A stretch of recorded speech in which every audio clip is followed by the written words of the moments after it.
Prokuroria e Tiranës ka nisur hetimet për vdekjen e biznesmenit italian Massimo Ferro, një ngjarje që ka ngjallur reagime dhe interes të gjerë publik si në Shqipëri ashtu edhe në Itali.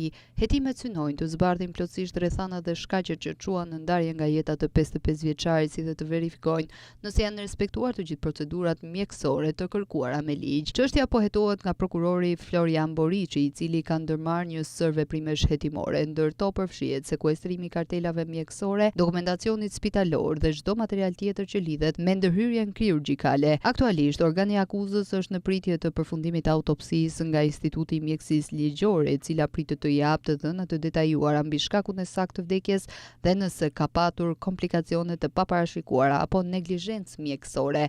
Ngjarja ka ndodhur në 22 dhjetor të vitit 2025 në ambientet e Spitalit Nën Tereza, ku biznesmeni ndroi jetë pas një operacioni në stomak për humbje peshe.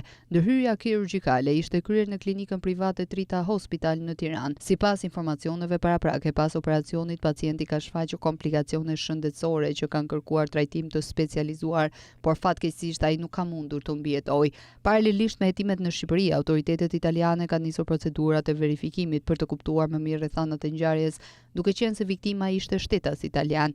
Familjarët e tij kanë angazhuar përfaqësues ligjor dhe ekspert të pavarur për të ndjekur çështjen me qëllim zbardhjen e plotë të së vërtetës.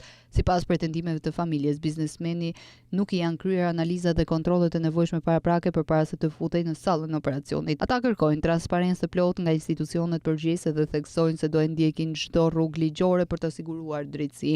Rezultatet e autopsisë dhe përfundimet e hetimeve priten të jenë vendimtare për përcaktimin e përgjegjësve eventual.